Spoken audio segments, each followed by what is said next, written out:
Okay. Oh, look. Hi, everybody. We've already got 25 people on. Wonderful. Wonderful. Um, okay, we'll wait a couple moments just to let more people log on. We had There's Dr. Hirsch. How's retirement, Dr. Hirsch? thanks for mentioning me. Congratulations. Dr. Hirsch was a former principal up at Desert Mountain High School here in Scottsdale. Thanks. I just got back from a month in New Zealand. Oh, Yeah. Good So, for you deserved it. yeah. But ready to roll up my sleeves and dig in here. Well, so we had over 93 people register, so that's wonderful. Now we have always been telling everyone, if you can't make it, we value that people work full time, and that's okay. And so we encourage people to register even if they aren't going to make it, so we can send them the recordings. Please tell your friends that. So Good. It's exciting to see Matt's face as opposed to just our normal interaction, which is me texting 18 paragraphs of all of my political thoughts, and he responds with a thumbs up emoji. No, it's good to see you in 3D here. are you guys loving that I just got busted that I'm professional from this point up and the rest is Lululemons and sneakers? It seems about right, right? Okay. Put in the chat if you're in Scottsdale or surrounding areas. Would love to find out where most of our guests are from today. And then let's see. Did you guys get a chance to listen to the first Zoom? If you didn't, we will upload the link to be able to watch it. Please copy it. It really sets the foundation. Now, these are not meetings that really build on each other, and you must listen to the previous ones. However, the first one really does set the foundation. So we'd be grateful if you get a chance to give a listen to that. And with that, I think we'll get started. So I wanted to start off with Dr. Serlin, because I feel like it's really important for us to sort of get into the moment, get in the right frame of mind so that we can be fully present here. And we know that there is, some of us are experiencing quite a lot of trauma and stress. I know, Jennifer, you were saying that you put the PERMAH model to test recently. I did actually. Every day as you read the news and you start to have like an emotional response to that, I sit there and I think, am I doing, one of the four things that Dr. Serlin had talked about, like the fear, flight, freeze, that type of a thing. And then I find for myself personally that once I recognize my response and what I'm doing, then I can sort of put that over here and then decide what I want to do about that thing in a more objective manner. Love it. Love it. So for those of you that weren't on last time, I want to give you a little intro to Dr. Jen Serlin. She's a psychologist, executive coach, and adjunct professor with over 20 years of experience in private practice here in Scottsdale. As an expert in positive psychology, emotional intelligence, and peak performance, she has dedicated herself to empowering individuals and professionals to achieve their peak potential in both their personal and professional lives. Now, a reminder, we are your girlfriends here. We are not your therapists. This information provided is solely for educational and informational purposes only, and not intended to replace professional therapeutic advice. So with that, take it away, Dr. Serlin. Thank you, Shay. And so great to see so many of you here. And I am going to revisit a little bit of what I talked about last time and to speak to Jennifer's point that right in this moment, we're being hit with this fire hose, not only of information, but it's designed to overwhelm us and to throw off our nervous systems and really to make us ineffective so that we can't meet this moment.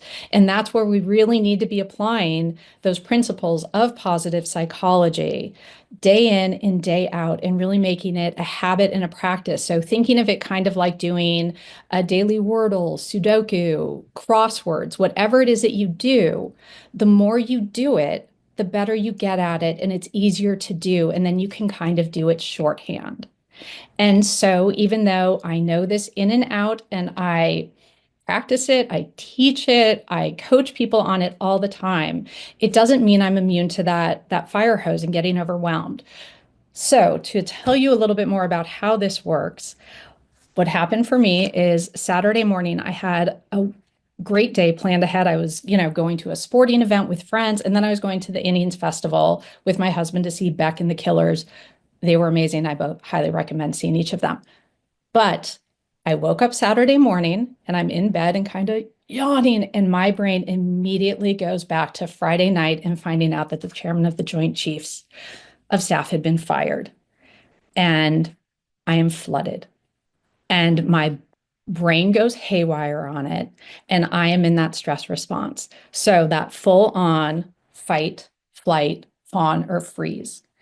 So I'm not doing my best thinking, right? The blood has gone away from my brain and my brain is now cooking in stress hormones. And so my body feels under threat. And so the first thing that I do is reach for my phone because I think I need more information. This is going to make me feel better.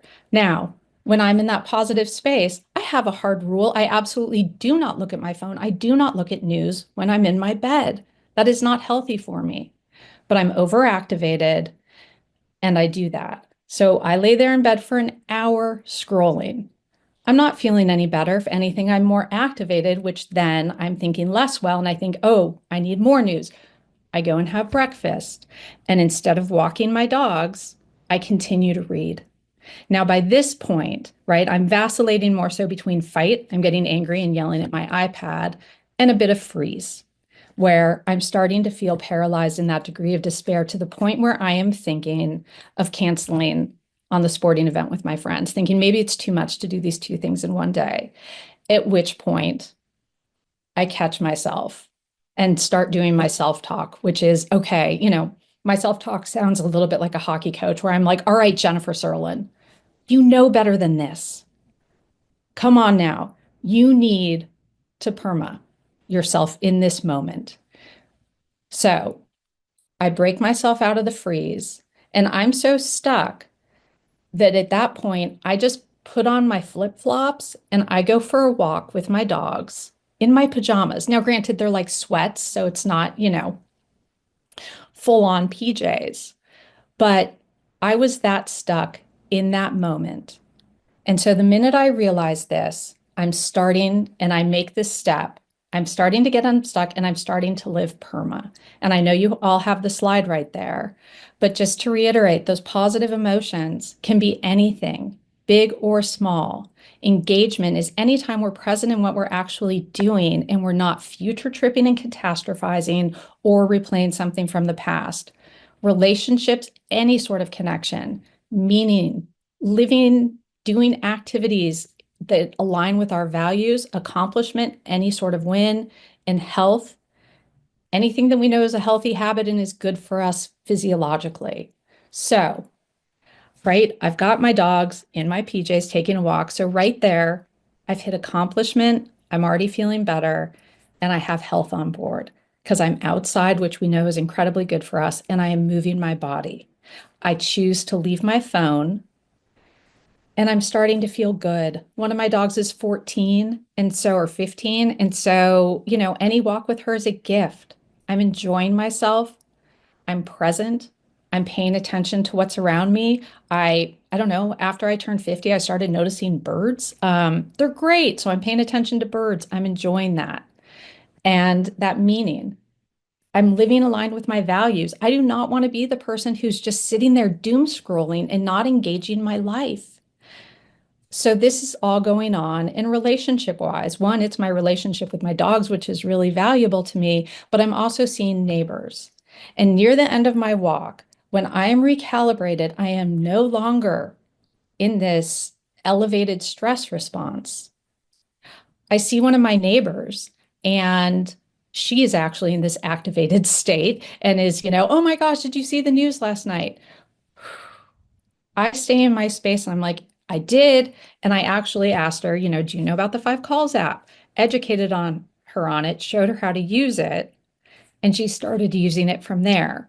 So I get this other sense of accomplishment, meaning, so all of this PERMAH is happening in my life. So by the time I get home, I'm ready to engage. So I decide, right, I cannot sit down and start scrolling again. I do not need more information. I said, get a little exercise. I do a little mindfulness meditation and set my intention for the day, which was to have fun. And it's so important that we allow ourselves to do that because we need to do it. And I know that sometimes there's that degree of dissonance with all this going on in the world. How can we be taking care of ourselves in this way? But it's extra important that we take care of ourselves in this way because if we don't have the bandwidth to take care of those we love, but also to take care of our communities and to take action. So I really encourage everyone to just focus in, make it a habit, just like Jennifer was saying. The more we do it, the easier it is. And it's kind of all dessert, but without, calories or cholesterol or anything. Wonderful. Thank you so much, Dr. Serlin. I also want to share that I feel like I am able to get out of this spiral much better during the daytimes because I'm in action. Like I don't have time. I am working on behind the scenes on so many different campaigns from school board, city council, like CD1. Like I'm in action, and that, of course, I know it's a quote I'm going to jack up, but it was the antidote to helplessness is action. And so that really moves me forward in my day. What I actually have a challenge with is at night. I've been waking up sometimes. I've got a husband that snores. Don't know if anybody else has that. Yeah, that happens after 40. Everybody snores. And once I'm awake, I can't go back. I've got that monkey mind. So I'm really trying to embrace that early morning and just get out of bed eventually, like get out of bed at 4:30 if I'm not falling back asleep. Say, what is my intention? Is my intention to sit here with monkey mind for the next 2 hours till I have to get out? Or do I want to start my day in a better frame of mind? Do I want to go in and get my cup of coffee and watch the sunrise? Totally different experience than starting the start of your day. So with that, thank you so much, Dr. Serlin. Really appreciate you. And we're going to have Dr. Serlin on for at least 5 minutes every single time because we know how beneficial it is to put our own oxygen mask on first so that we can help others as well. So now I get to introduce a dear friend of mine, Dr. Donna Lewis. She is the current SUSD School Board President. She was the 2021 Arizona Superintendent of the Year through, at that time you were with Creighton School District as a superintendent. And she has served Arizona schools and our students and our teachers for over 40 years. And just so thrilled that she is on and so thrilled that we were able to get all 3 school board seats. So take it away, Donna. Well, first of all, let me say I'm in my 8th week in this role, and I was reluctant to run for office because I was tired, actually, from the COVID hangover of being a superintendent, and it was because of these marvelous women on the screen right now with me that I was convinced that a particular voice was needed and a particular angle of leadership was necessary. And we were an enigma as a slate. The 3 people who won were dubbed in a partisan way, which we are nonpartisan. But clearly there were 2 slates of 3 each, and one was a little more pro book banning, one was a little more pro CRT or against CRT, critical race theory. Were particularly not in favor of the way things were going beautifully in the district from my point of view. And so there's many things we still need to work on, but the fact that the 3 of us won and our names were mixed up on the ballot, they weren't alphabetical, or we didn't have an R or D after our name. So it was actually amazingly intellectual, selective, high win for the 3 people who won. And it's Shay and Jennifer and a team of amazing people who rallied and worked their tails off to get this slate selected. So let me begin with that. Thank you. I love how that just illustrates Donna's diplomacy, that we convinced her to run when it was more like we sort of set up camp at her doorstep and didn't give her a choice. God bless her. Like, yo, I have a job. So anyway, well, that's very sweet. It was funny because when I was called, it's like, well, I'm 80% interested. And someone else would call me, what'll get you to 85? What'll get you to 90? And I was like, all right, stop. But I was fine if it went another way. Life happens, politics happens. There's winners and losers. What was hard for me was to imagine being one of the three to win and having to live in an environment where I would have been in disagreement with my fellow board mates, if you will. So there's 5 people on a school board, and to have 3 people on it that have alignment philosophically just gives you an exhale. And it gives you a chance to say, all right, we can lean in. And what's really cool about the 3 of us as a team is that we have a really unique maturity about let's move forward. Let's not fight over every little silly thing. I find that some of the conversation is a distraction from what kids need, what teachers need, what our schools need. And ironically, they voted me as president. So I have a little bit of the stress to gavel in a manner that has decorum and has diplomacy. So I was listening to our first speaker and just going, yes, yes, yes.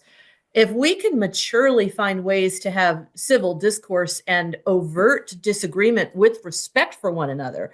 So there was a vote on the dais the other day, and I was the only one that brought it forward, and I could feel and hear people weren't for it. And the most important thing I chose to say, even though my little heartbeat was up, and I thought, well, I'm right. I want to win this, and I just went, no. I respect your opinion. I'm going to withdraw the motion, and I see that we're not ready for this yet. And I want to make sure that we move forward together, not as silos, but as a team. So I withdraw the motion. And it was so important for me to do as a developing leader of a board that the whole board went, oh, okay. So we're getting ready for our retreat. And in our retreat, we're going to find out how we want to work together, what norms we want to have, and how we want to lovingly, I'll add, agree to disagree forward.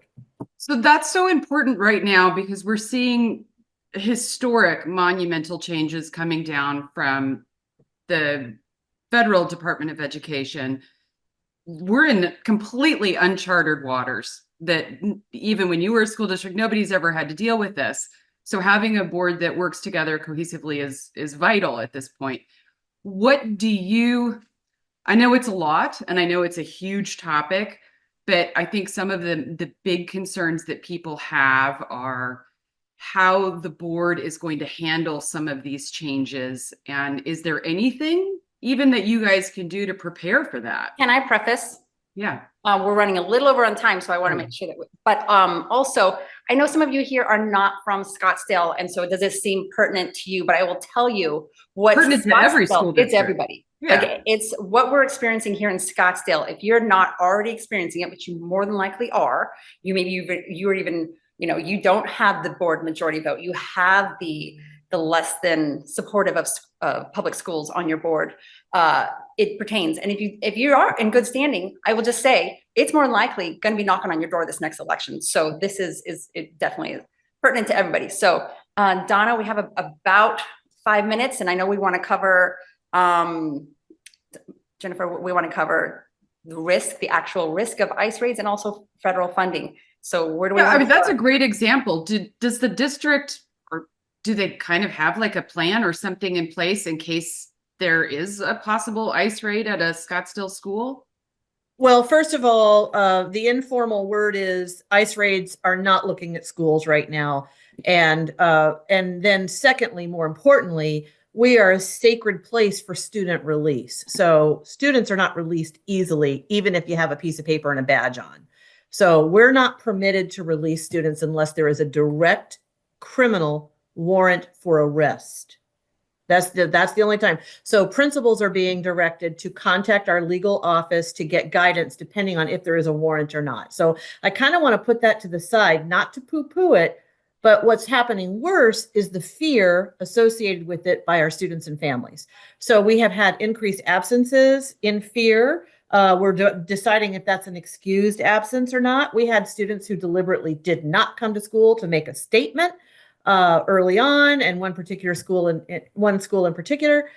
So yes, we have a little bit of a fallout from it, but I don't see a direct threat to students what's out of our jurisdiction is, what might happen to mom or dad while kids are at school, wherever mom or dad might be. And that is frightening. So we have some systems set up for securing our kids' safety should anything that awful happen. But right now, all of our legal advice is this is all about criminal action, not raids. Okay. I think the other big concern, and none of us really know what the fallout's going to be yet, are budget cuts, right? We don't know what's going to be coming down from the state as we continue to lose money to vouchers. We don't know what's going to be coming down if the Department of Education loses their funding, like who's going to be paying for Title I students or free lunch.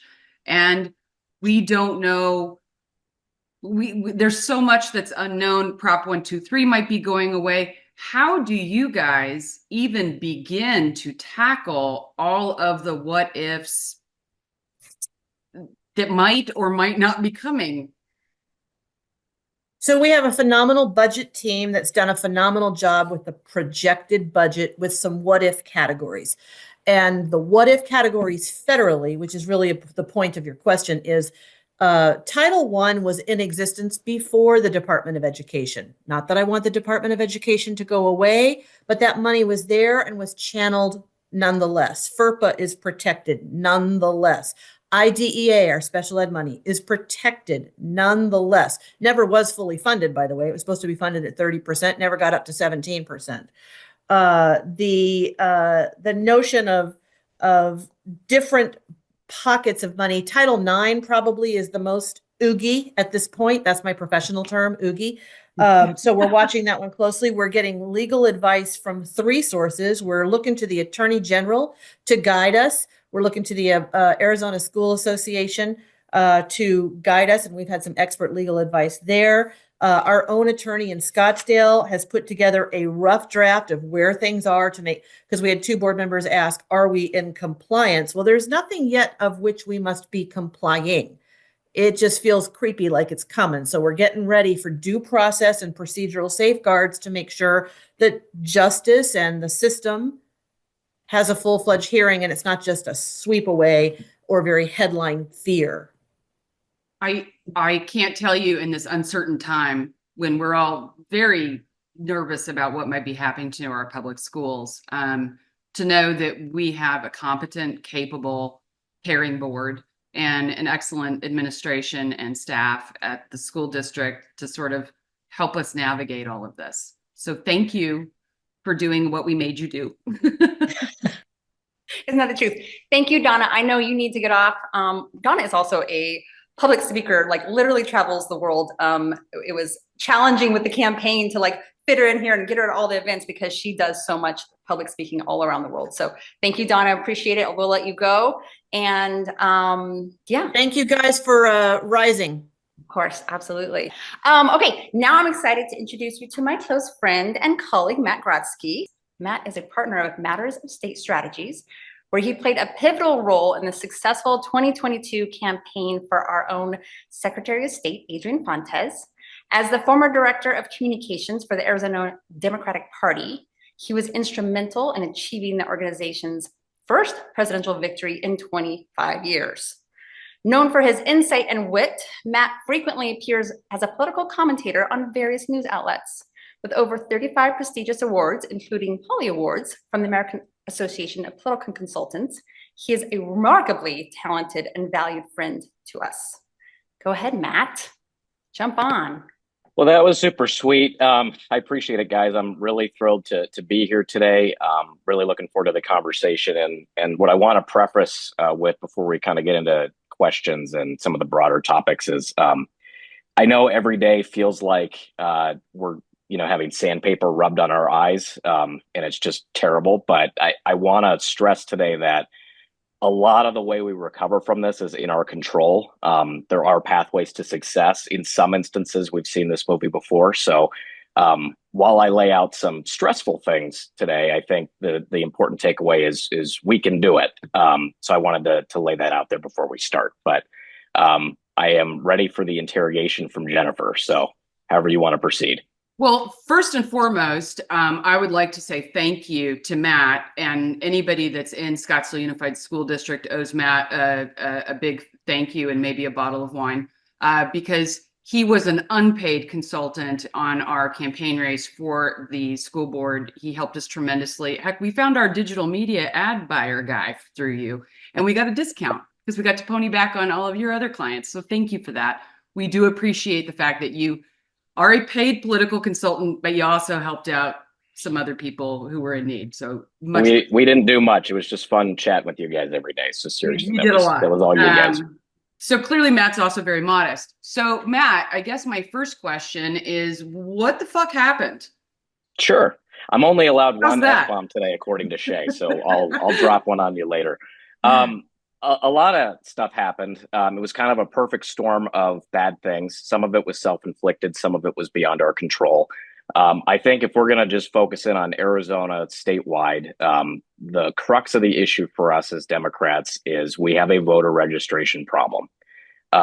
So, there's other factors like messaging, which I can get into later, the fact that we had a candidate switch, in an unprecedented way with less than 100 days to go. But I want to stress that we have a 300,000 person disadvantage between ourselves and Republicans. Just to kind of articulate that for you a little bit, and I got notes here just to make sure I don't screw it up. In 2020, back when I was at the state party, we had made voter registration a real priority, and we had 33% of the vote share in the state. That's dropped to 29% since then, and Republicans have 35%. So you've got that as an issue, right? So you've got people leaving the party. Additionally, you've got 37,000 Democrats that switched from our team to the Republican side in that 4-year period. Okay, so that ain't great. The other thing to keep in mind is in some key swing districts, congressional districts, in fact, we haven't put in the effort to register more Dems. And so you wonder how, we can have such great turnout and such great perceived enthusiasm and still lose. Well, that's part of the issue. And then you have an undervote problem. And I'll say that a lot of my colleagues and I are trying to figure out geographically where these undervote numbers are most concentrated. But just at a high level, 106,000 Democrats who voted in 2020 just decided not to vote in 2024.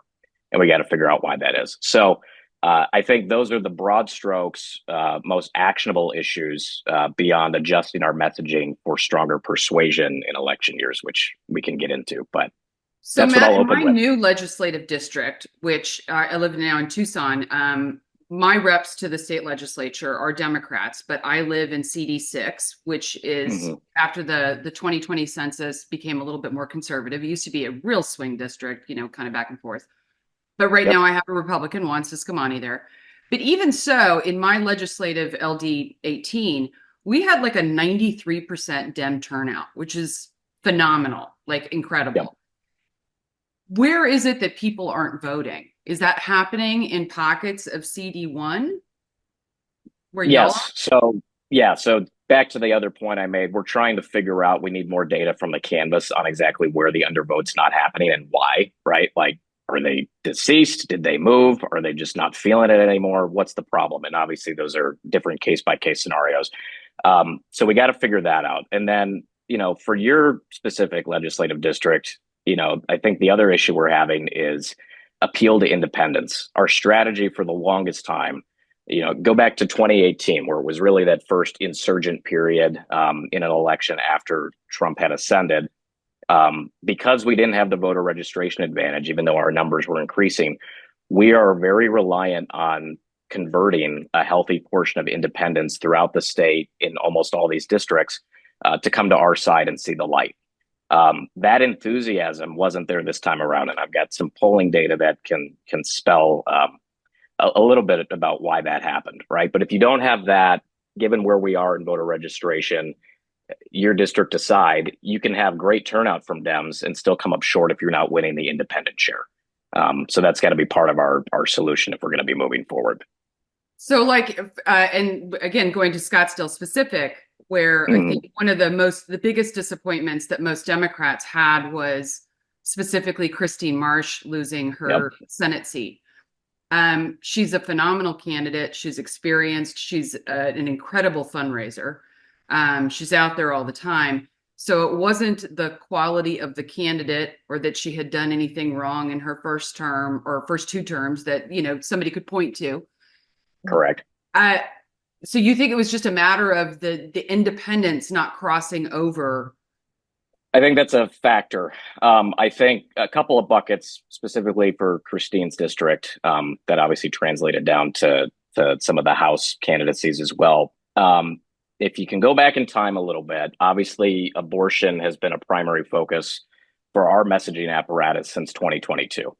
Now, when we were running Fontes's race, that decision had just come down. That was a huge driver for a lot of the voters out there, especially independents. In the time since then, some of the messaging on that has gotten stale. But I think most consequential for us was we had the 1864 ban that was really galvanizing people last summer, right? But then I think the Republicans did an effective job of confusing folks enough with some of the shenanigans they did in the legislature to make people think, one, oh, we've solved it, right? It's fixed. It's gone. The threat has passed. I think the Supreme Court wasn't as aggressive on some of the specifically abortion medication rulings that we thought they would be, which would have caused, more outcry from people. And then also, and again, I'm very glad that the initiative passed. Obviously, it's super important, but I think the initiative that was out there gave a lot of moderates and independents an excuse to go vote and go home to their preferred Republican Party feeling like, oh, I protected a woman's right to choose by making sure this initiative gets through. They didn't see the connection between one party fighting for that right and the other one literally trying to dismantle it and strip it away. So I think that was a key issue. To recap that, like I can vote for the guy that actively tried to create legislation to take away abortion rights. Because on the flip side, I just made it a constitutional, like a surety because through my vote that we have passed 139. And the Republicans were crafty in how they threaded that needle by saying, oh, well, we're not trying to get rid of it. We're just trying to leave it up to the states, which is a signal to people like, oh, look, it's been left up to the state. I have this initiative. I can sign my name and, oh, my God, it's going to pass. And now I can vote the rest of the way for my Republicans in the state ledge. Right. So I think there was an education gap from the Democratic side and maybe the initiative side, too, although I think their job was to not be partisan, to get more participation, right? So they had to do their thing. But when we didn't tell that story effectively to those swing voters, that's how you got that result. But I want to share. Go ahead. But when we talk about telling that story effectively, at least in Arizona, and I think, honestly, almost across the nation, Democrats outraised, outspent on advertising and messaging. And yet we still came up short. And I was listening to a podcast whose name escapes me, but the gal said, and it was a gal named Shanker Osorio. Anyway, she was talking about how we kept going back to like abortion, freedom, democracy, and all these kinds of things. And she said, democracy never bought anybody dinner. Yep. And that's perfect. Right. And it immediately brings back to mind Bill Clinton, which was like the first presidency and election that I ever really paid attention to because I was 18, who their entire first campaign team was, it's the economy, stupid. Yeah. And I think that's where my disconnect comes in, because by all markers, the economy was great. Unemployment was down. Inflation was coming down. The stock market's great. Well, I'm making money hand over fist. I'm like, what are we talking about? I know the eggs are expensive, but we as an economy, if you look at just actual economic markers, we're doing really well, but it didn't translate and it wasn't part of the messaging. Yeah, I think the inflation is a key aspect of that, right? And people that were less fortunate or in a different economic situation were feeling the pains of that. And we, as the incumbent party, we had the difficult talking point of having to defend the president. And so we would say things like that, like, no, the economy is really strong. And to people that were persuadable hearing that, they're like, you're just not listening to me. You're telling me something that I know not to be true based on my own experience. Now, it's a perfect segue into this. We know from polling that was done, and I'm going to quote some OH polling here that was done by Mike Noble. This is going into Election Day. Okay. And I'm going to give you the top three issues by party breakdown. This is when ballots have dropped and this is where people's focus is at. For independents, the top three issues were inflation, immigration, and affordable housing. Abortion was number 4 on their list. For Republicans, the top three issues were immigration, inflation, and affordable housing, with abortion rights at number 6. For Democrats, it was affordable housing, abortion, and inflation. I can just tell you anecdotally, we weren't talking very much about affordable housing, at least statewide. We were talking a shit ton about abortion. And we weren't talking much about inflation in terms that would have resonated, because our whole mantra was it's going to come down. The president has a really strong economy, right? Those are facts. That's true, right? But that's the disconnect with what the electorate had an appetite for at that point in time. And going back to my earlier point, I think a lot of what the Republicans have done on the 1864 ban had kind of sucked the life out of the concern that a lot of independents had on abortion in the run-up, and the messaging moved, and we didn't take that cue. So, I mean, that's not the main reason. There's a bunch of different factors, but it's a contributing one on top of everything else. Based on the data and stuff, is it possible that no matter how well LD4 canvassed and played their ground game, no matter how great Christine Marsh is as a candidate, that we were never going to overcome sort of the national ennui and the national messaging? No, this is where I pissed some people off, because I don't think it was inevitable that we were going to lose. Harder, lots of shitty factors there for us. But it comes down to strategy, right? And it comes down to keeping up with what the messaging needs to be, and also how you're targeting. And this is not to rake anybody specifically over the coals, but I think something we have to look at as a party when we're supporting candidates and putting them out there is, how are we targeting the persuadables? So I think there were instances in some of these LDs where, and I mentioned this with Elaine at her event earlier this week. I think I saw Elaine on here. There were some Dems that were still getting mailers on who to vote for after they had voted. Now, our system is supposed to tell us, hey, don't spend any more money and resources on these guys. They've already voted their ballots in, right? There are independents that I know that never saw any of the OTT. For those that don't know, these are TV campaigns that are targeting voters, ideally persuadable voters, telling them who to vote for specifically in their legislative district and why, right? Folks like that aren't seeing it. And then there's some very hardliner MAGA Republicans that I'm unfortunately acquainted with that were getting persuasion mail on why to vote for Dems. I would put them in the bucket of, those guys are never going to come to our side. So I wouldn't waste money on it, right? And so these are anecdotal examples, but I think if this was executed at a macro level in various targeted LDs, I think that could be a contributing factor to why we came up short in some instances. So I don't think it was inevitable. Definitely hard. Voter registration's not good. We had a tough messaging year, unprecedented factors. I don't think it needed to be as bad as it was.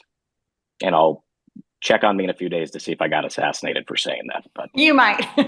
Well, but Shay can agree with me that we focused a lot of our attention on independence with the school board. And you guys were successful.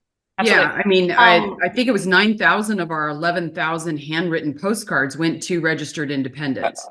I'll tell you again, it's a statewide, so the comparison's not great, but for Adrian, we knew we had to get significant independent crossover, and he had to get 10 to 11% moderate Republican crossover. Otherwise, it wasn't going to work. We took a bunch of flack from folks in DC for deciding to run ads on Fox News.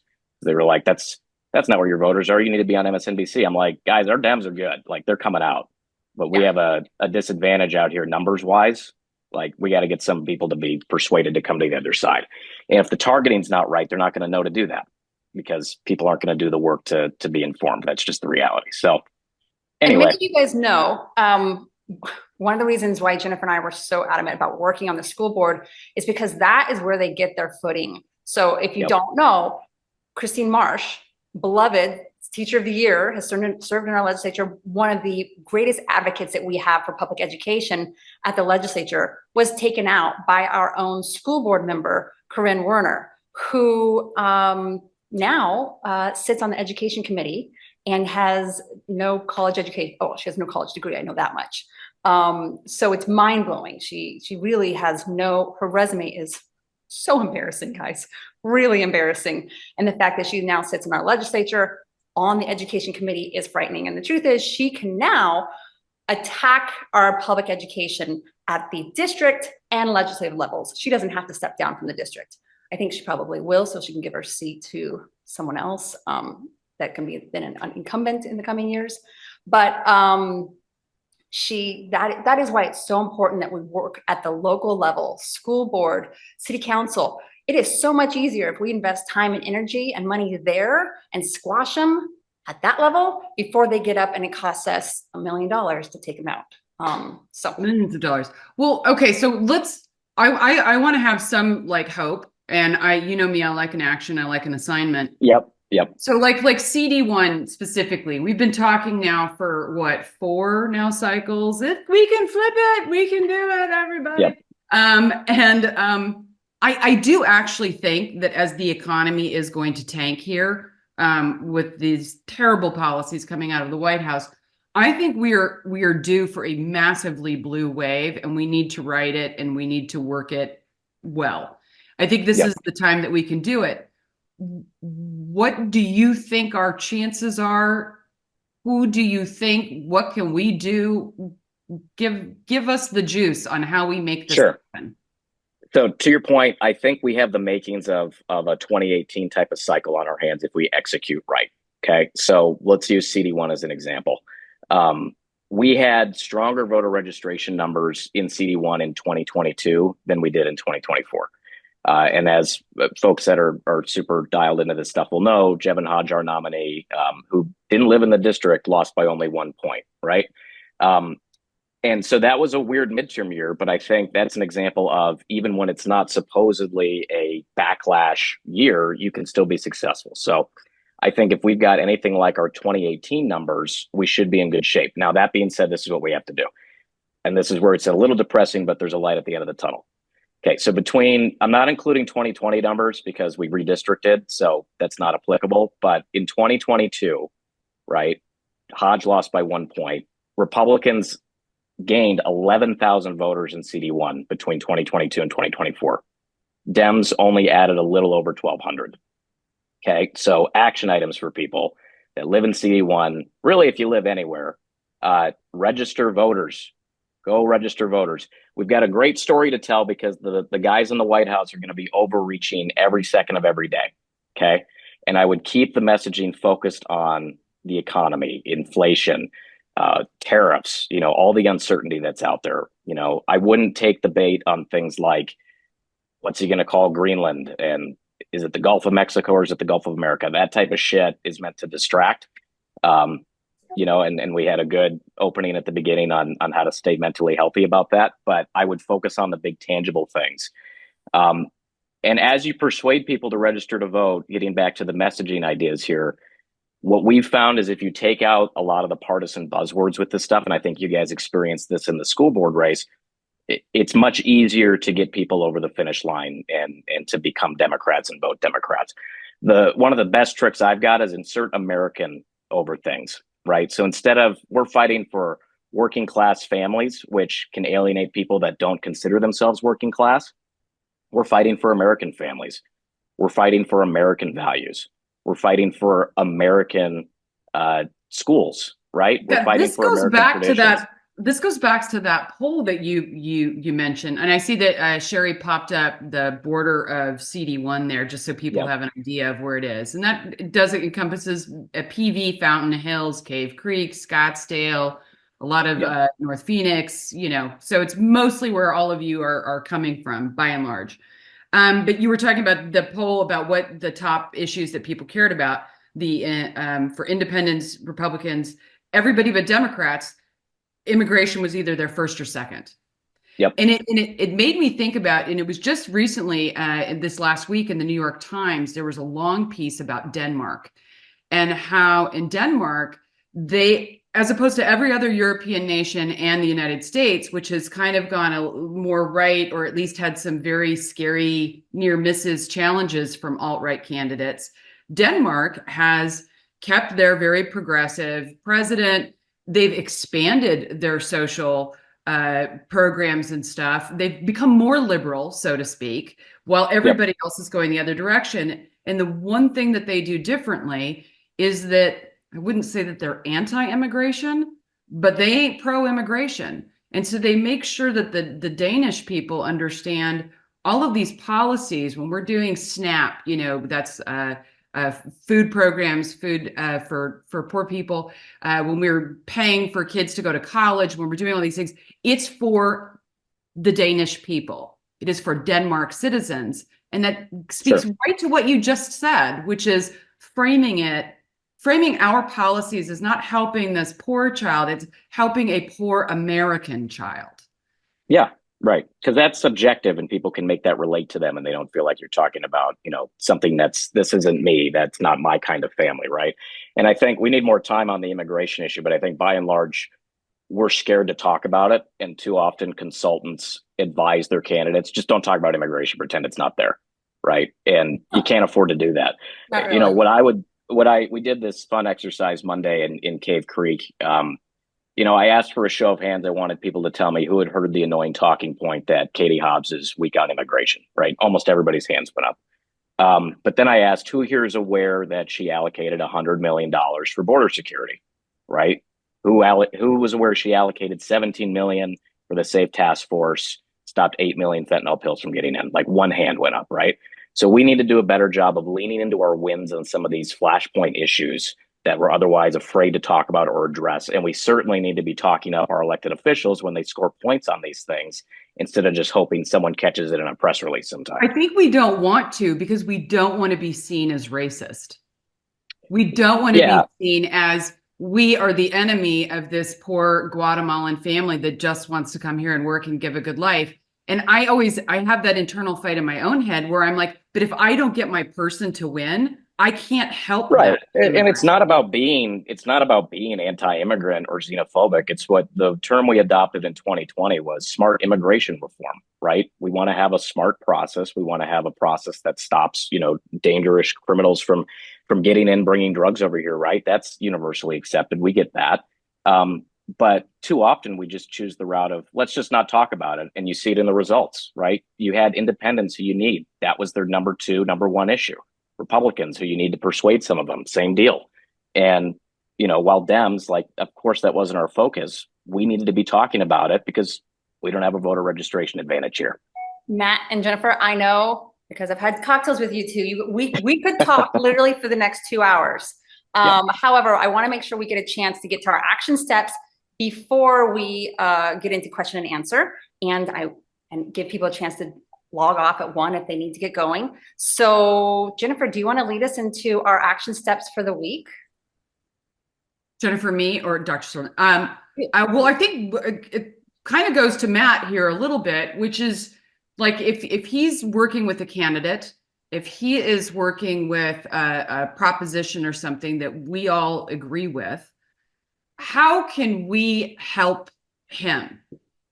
And I was thinking about that. One of the ways in which, you know, I first started, quote, working with you, I would say working for you, was you'd stick me in a war room with one of the candidates that you were working with. And that would be on a social media room is, because so that would be like on a social media platform, like your direct message group. So that if the candidate tweeted something, made a statement or whatever, every night I would sit there and I would retweet it, like it, comment. I would use my voice to amplify it. And it's such an easy thing to do. And that's part of creating that group think and changing the conversation the way that we need it. You guys would be part of our war room for Scottsdale Women Rising. When we put out a post, it would help us a lot if you gave it a like and shared it. That's just, it's easy. It's free advertising. Matt, what's another like action step that you think that as a group, like little baby steps here, that we could be taking right now, not in the full throw of campaign seasons, to be doing something? Yep. No, I think the message amplification, we're going to get to that point. But what I'll say, so I'm due to help the Maricopa County Democratic Party. We're going to start work at the end of March on some messaging tactics and voter registration efforts. So I would say folks that live in Maricopa County, reach out to the county party, reach out to your LD offices, find ways you can help specifically work on registering voters. Right now, that doesn't necessarily mean you got to go find people, you know, in the mall or at the grocery store. Right? There's other ways to do that. You can message, you can call, text. There's going to be endeavors like that starting up, because whether we like it or not, we've got to close this gap. So I'd make that the primary focus. And then I think as we get closer to having candidates, we're unfortunately going to have a very long, annoying primary season. So brace yourself for that. But regardless, what we need to be Not doing if it's is up to me. Yeah. I'm Well, making it a personal goal. Get going, to not Shay. repeat the CD1 primary Yeah. shit show that we had with six candidates. I am making a personal goal to contact some of those that are foolish. I And love the ovaries that Shay has, that she will literally call a stranger and be like, you got no business running in this race. and I have, Yeah. and I'm making it happen, guys. Yeah. She will Don actually the do that. Joffrey over here. And for city council and for school board. Don't worry. I know that Yeah. I know that we have other things to talk about, but I mean, we have 8 minutes left, and there has to be somebody that has like a question for Matt while we have his expertise on here that wants to ask anything. I was trying to look through the chat to see. Here's one from Stephanie Hackett. Question: how effective really are mailers, postcards, calls, texts, canvassing? I've heard commentators say that Republicans did a better job of leveraging social media, podcasts, et cetera, whereas Dems continued with traditional media ad buys and old school consultants, et cetera. Thoughts? I'd love it if right now, Matt, you would just answer with, we should never canvass again. But that's just because I hate canvassing. It's not going to be the answer, but we would like No, it, especially when it's I hear you. But that's a good thank you, Stephanie, for that question, because I mean, what is the most effective thing? It rotates. It's never the same in each cycle, because a lot of the times we're like, oh, texting's the most effective. That was the best in 2022. So guess what? We're all going to overcompensate, and people are going to want to jump off a bridge because they keep getting texts, right? So we saw this time around mail was very effective. So I think, you know, in some of the campaigns we were involved in, we looked in hindsight, we were like, hey, we should have done more mail. So the answer is yes, it's effective. Now, on the other part of the question, Republicans being better about other media ecosystems. Yes, they're way better about that. We need to figure our shit out with that, specifically when it comes to podcasts that are generally seen as on the fringe, or, you know, there's no voters that are persuadable there. Why would we waste time? There's a whole ecosystem of individuals that, you know, they range in ages and various demographics, who are getting tired of mainstream media as their news consumption. And they're listening to things in more obscure places, right? And I know there was controversy about going on Joe Rogan's show. Ultimately, Harris decided not to. Who knows how much of a difference that would have made? But you got to go there. You got to flood the zone. That's so weird that you said that, because my daughter, my youngest, who's in college, she was interning with a congressman out in California, and she really felt like, you know, being in that Gen Z group, she felt that was a real misstep of the Harris campaign. She thinks if Kamala had gone on and just said something that they could tie to relatable, that there wouldn't have been as many of those, you know, fight the power Gen Z white boys that went the other way. Yeah, no, I think that's exactly right. And then the other thing, not exactly in terms of where you would advertise or do an outreach medium, but I think it's important to flag. And this might make Shay sad, but, you know, as much as my wife and I had a blast, you know, seeing America Ferrera, and my wife got to meet Jennifer Gardner and stuff like that, we had to be, I think, intentional with how we're leveraging and deploying celebrities. Because I think a lot of the times we bring them out and we get them to amplify our message, but it's talking to the same bubble of people over and over again. And that's doing nothing to persuade the overly masculine independent voter, maybe a little lower efficacy, but might vote for a Democrat, but is turned off by, you know, what they view as all these Hollywood celebrities, right? Oh, agreed. I got to go to so many great events. The cast of Barbie's not going to get done, even though we love it, right? I loved it. I got to hold wonderful events with celebrities and go to events, but at some point I was like, it's just the same bubble. Right. But we do have to wrap up here. So Matt, thank you so much for being on. And thank you. Jennifer, let's speak about what our other action steps are. First off, raise a hands real quick. You can't, you know, you can only see us, but we can see you guys. Raise a hands if you did 5 calls last week. If you made some phone calls, if you at least registered with or downloaded the app of 5 calls. Let us see if you were able to do that, because that is the action step. We're going to try and give you really simple action steps each week so you actually get them done. And at some point, if I find out that you're on here for the next 2 months and you haven't done it, I'm going to kick you off. right? I, in full disclosure, I didn't call. I write because when I speak, I tend to curse. So, That's true. I think that the biggest action step that I do think that people need to do right now is to, I hate to say this after we've just talked about like mental health here, but you got to stay informed. And to that end, I would highly recommend, if you've got 60 bucks, I think that's what it is a year, I'm not sure, download Substack as an app on your phone, and please, please, please subscribe to the Arizona Agenda. Yes. These are seasoned reporters from the Capital Times. They know what they're talking about. It's a very quick daily update on like what's going on specifically here in Arizona at our state capitol and that type of stuff. And it really is fantastic and usually funny too. So Hank, the editor, has a really good sense of humor. So you will enjoy that. I would highly recommend the Arizona Agenda. Second thing, and I don't really care which particular news format you get. I personally am old school because I am 53 and I get the actual newspaper every day. It blows my mind for some reason. I also subscribe to AZ Central, which is the Phoenix paper, because I lived in Scottsdale for 16 years. I subscribe online to the Wall Street Journal, the Washington Post, although I'm canceling that because screw Jeff Bezos.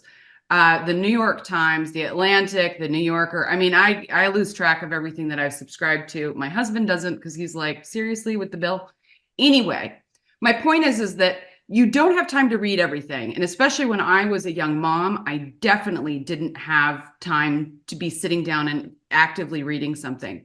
So what I did, and I managed to indoctrinate my 2 little children into my politics, thank you very much, by doing this, is I listen to the news. We're on our way to swim practice twice a day. I listen to NPR. But even more so now with apps and a phone, I can every day, while I'm doing my dishes, making my bed and stuff every morning, I can listen to the highlights of the New York Times.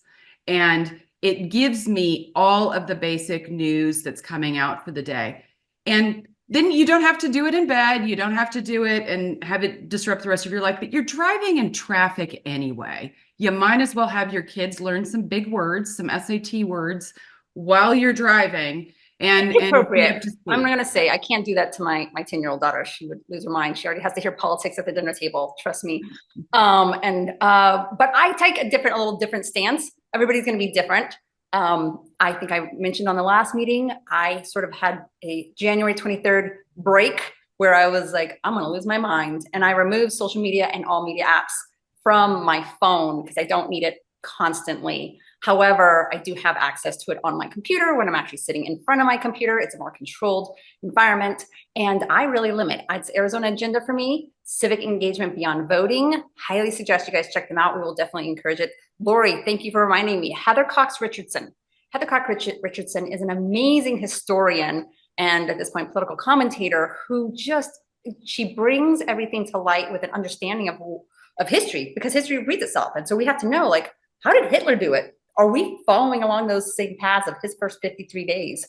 It's really important to understand the history. So she does post daily, but I think once, maybe twice a week, she goes on live. And when she goes on live, it's like 18 million viewers. It's insane.